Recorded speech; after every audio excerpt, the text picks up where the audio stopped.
Affirmations and knowing that your body is the least interesting thing about you is not going to help you rewire deep-rooted programs in your body that make you hate your body and attach your worth to the way that you look. So in this episode, we are talking about what it actually takes to stop hating your body for good. Let's get into it.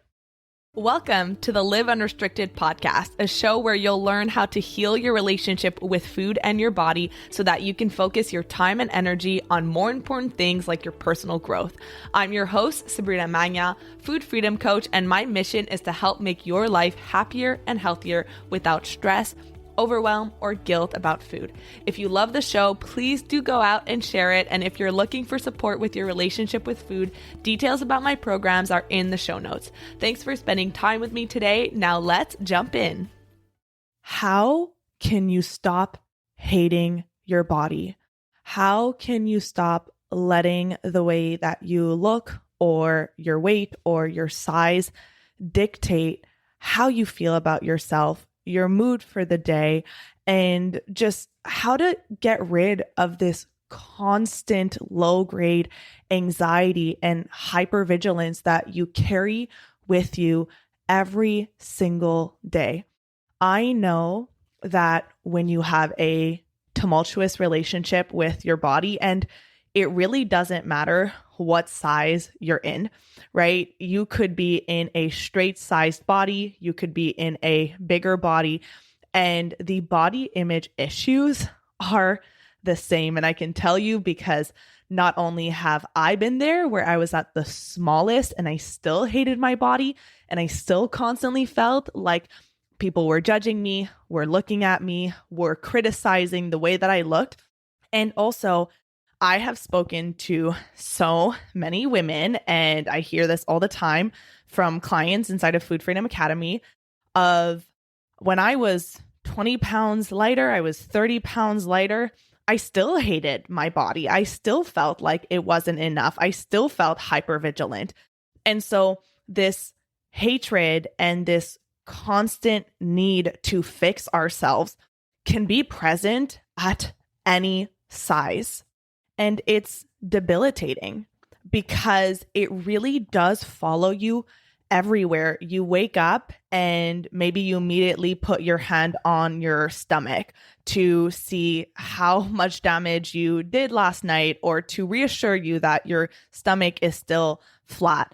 You wake up and you're anxious about what you're going to wear, opening your closet, getting dressed. It's the worst part of your day. Maybe you step on the scale every morning to feel a sense of relief or control, or this sense that at least if you step on the scale, then you know where you're at. It feels like this safety mechanism. Maybe you have a hard time wearing certain things in public because you feel like everyone's eyes are on you.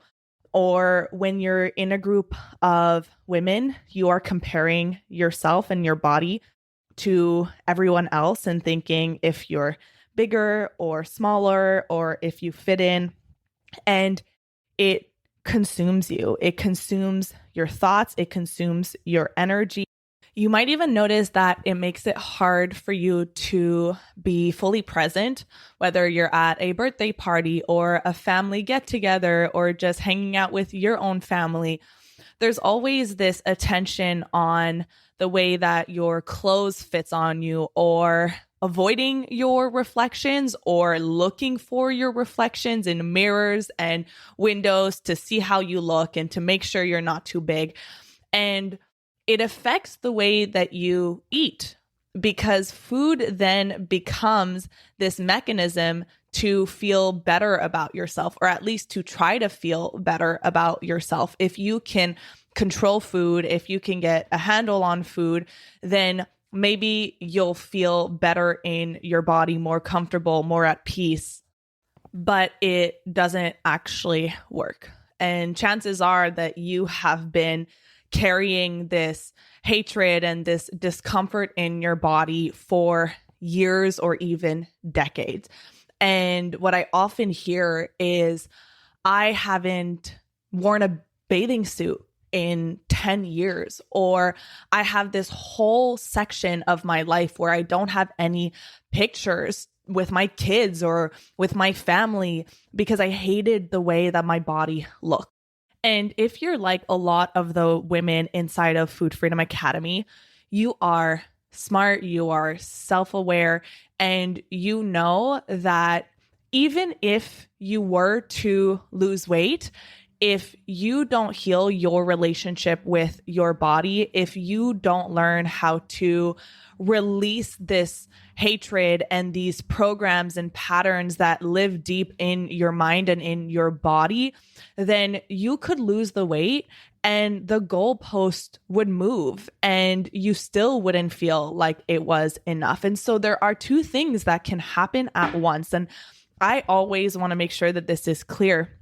Just because you work on healing your relationship with your body and having more safety, having more confidence, being able to wear the things that you want to wear and reduce this hypervigilance that you have in your body, it doesn't mean that you have to let go of your desire to be healthier and to take care of your body.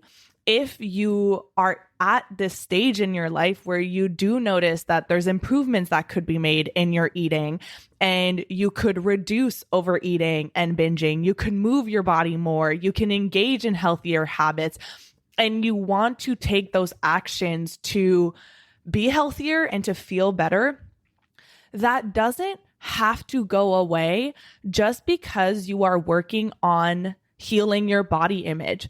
Those two things actually have to happen at the same time if you want to get to a point where you are just so free and at peace in your body. You feel like a normal eater. You feel confident in your body no matter where it's at. You can do both. Now, here's the thing. You may have tried a lot of things to stop hating your body. And when I say stop hating your body, it doesn't mean loving your body. You don't need to put that pressure on yourself to absolutely love your body, because then you might end up feeling like that is so far out, it's impossible to get there. And you may never get to that point where you absolutely love the way that your body looks. And that is okay. Remove that pressure from yourself that you need to be absolutely in love with how your body looks. However, to stop hating your body means to at least be neutral around it, meaning it doesn't control your mood. It doesn't control your actions. It's not something that is on your mind 24/7. You can live your life in the same way that when you have a bad hair day and you're like, oh my God, I don't know if anyone here is going to be able to relate to this because I have really curly hair. It's very frizzy in the summer. And there are some days where I'm just like, oh, my hair looks like an absolute mess today. But it doesn't ruin the rest of my day because there's no emotional charge attached to it. And so I don't need to love my hair in order to have a neutral relationship with it. And I know it seems like such a benign and innocent example, but it is possible to remove that emotional charge, even if right now it doesn't feel like it. But the problem that I see out in the food freedom or intuitive eating or even body image world is that you may have tried journaling, you may have tried affirmations, you may have heard your body is the least interesting thing about you. You might even hate the fact that you hate your body. You might know that you want to be kinder to yourself. You want to be more loving to yourself. You likely have this desire to not care about what your body looks. And you might also look at other women who are in larger bodies and not judge the way that they look and the way that you criticize yourself. You would never criticize others. And the problem with journaling and meditating and having affirmations is that they don't get to the level at which this body hatred actually lives. It's staying from the neck up. It's in your mind. It's in your brain. It's in your thinking brain. It's in your conscious brain. But that body hatred, the way that you feel about yourself and your weight, it lives in your nervous system. It lives in your body. It is deep rooted conditioning and past experiences that have taught you that hating your body is actually serving you. You are struggling to heal your body image because you are trying to logically bypass a nervous system that is stuck in survival mode when it comes to your body.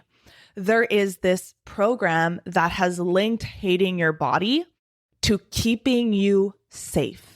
And so whenever you try to do something that goes against this program, maybe you're like, I'm going to wear a bathing suit, and your nervous system will pump the brake and you will feel it. You will feel it in your body. You will feel this tension or this knot in your stomach. It will pump the brakes because that goes against this safety program that has been written into your nervous system. And that's why you can give yourself all of the affirmations in the world and you can journal. You could journal every single day and write, I love my body 100 times. That is still staying in your conscious mind, and the emotional charge, the deep-rooted experience, this safety mechanism that is written into your nervous system will still exist. And it's also why you could say to yourself, I want to stop caring about what other people think. I don't want other people's opinions about who I am and what I look like to matter. I want to live my life and be confident and be bold. And you can have that conscious desire. And then you go out in public and then immediately you start scanning. What are people thinking? Are they judging me? Are they criticizing me? And you go back to this old program that it feels like it's stronger than you, like it has power over you. And of course, there is a very real mental cost to hating your body. All of the missed experiences, the things that you didn't do, or when you did do them, you were half present because you were self-conscious and you were thinking about the way that you looked and you couldn't really land into the moment. And so there is a very clear and obvious mental cost to hating your body. But beyond that, the real problem and the real reason why this is something that we have to address is the more you hate your body and the more that survival program runs outside of your awareness and it keeps repeating, it keeps your nervous system in a constant state of survival and hypervigilance.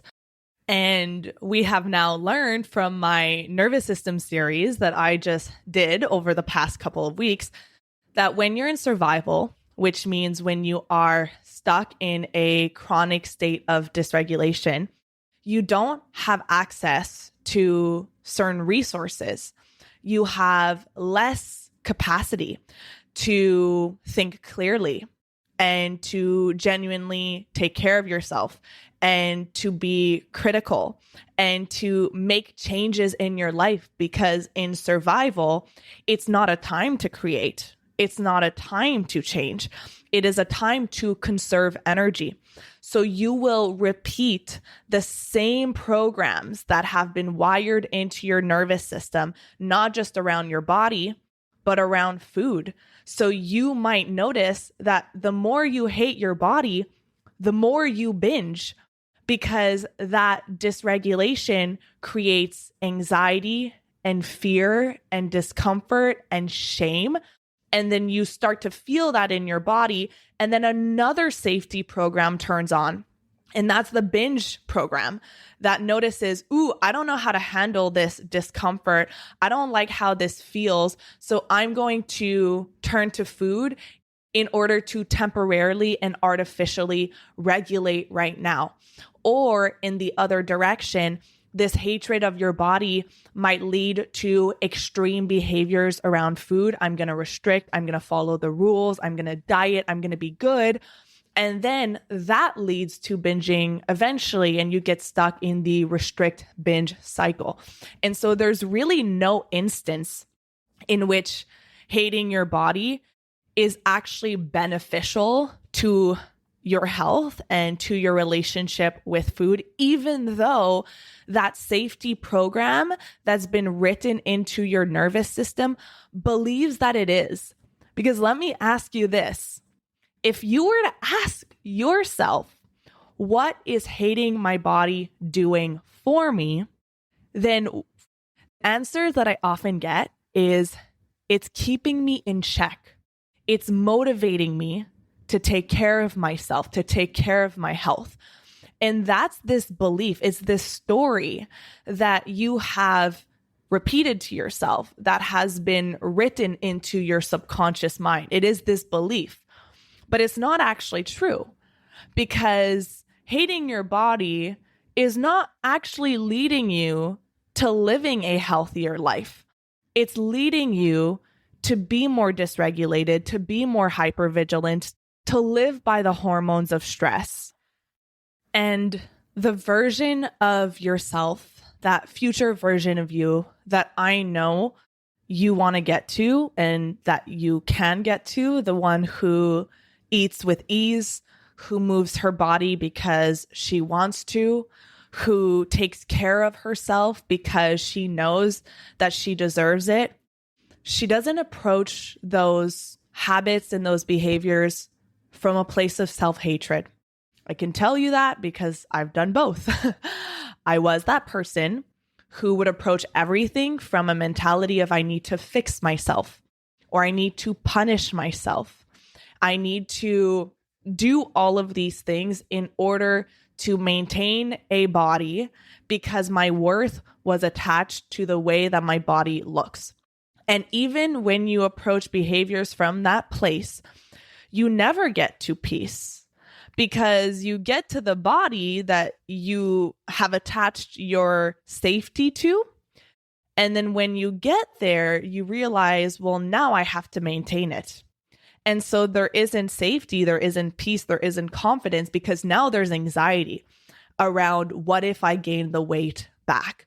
And so it creates this vicious cycle that you cannot escape until you rewrite the program in your nervous system that is creating this hypervigilance, this lack of safety around the way that your body looks. And this doesn't mean that you have to just be okay with gaining weight. That's not what this is about. To heal your relationship with your body and to rewire the programs that have taught you to hate it and to attach your worth and your confidence to it does not mean letting your health go. In fact, it is the best thing that you can do for your health. So this is why that deeper root cause work is absolutely necessary to rewrite the body hatred program at the nervous system level. Because remember, it's not a thought pattern, it is a survival adaptation. So you can't think your way into body safety. Your nervous system needs to be led there. And the way that we do this inside of Food Freedom Academy is through 3 steps. So the first one is to locate it in your body, not in your mind. It doesn't live as a thought, it lives as a felt experience. So being able to have the tools and the guidance to locate where that survival program lives in your body. Then the second step is you want to identify the original story that got created in relation to your body. Your nervous system learned this equation somewhere that a small body equals being safe, being worthy, or being loved. So through somatic memory, so memory inside of your body, and parts work, you can trace it back to its source, the moment, the person, the environment, the situation that taught you this story. And it's only once you create enough detachment and distance from the story in the program so that it's no longer part of you and attached to you, but it's something that you can observe. And then in step 3, you rewrite the story, you reprogram the subconscious mind. And you do that through emotion, repetition, experience, and visualization. All of those things we talk about inside of FFA. And through this process is how you can stop attaching and using your body as a proxy for safety. You will then have an internal felt sense of safety that is not dependent on something that can change in your life. Because if you have only a felt sense of safety in your body based off of your weight or based off of how much money you're making, a felt sense of worth that is dependent on something that can change, then your worth will fluctuate with those things outside of you that will inevitably change, because your body will not stay the same for your entire life, no matter who you are. The amount of money or your relationships will not stay the same throughout your entire life. So a massive foundation of healing the nervous system is being able to access a felt sense of safety regardless of things outside of you that will inevitably fluctuate. Because if your sense of safety and worth is attached to your body or how much money you make or the social status that you have or how many things you own, those things can be taken away from you so quickly. And they are things that you don't necessarily have full control over. And attaching your safety to something that will most likely fluctuate is really dangerous, because then your ability to feel safe in your body will fluctuate. Imagine being able to wake up in the morning and you have zero thoughts about what your body looks like or what you're going to eat that day. There's no scale in your house, and there hasn't been for years. You don't know how much you weigh. You literally don't care how much you weigh. If there's a day where you feel bloated and you don't feel awesome in your body, you can just notice it and move on.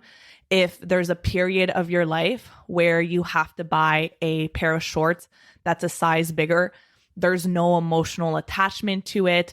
There's no story that you create about your worth.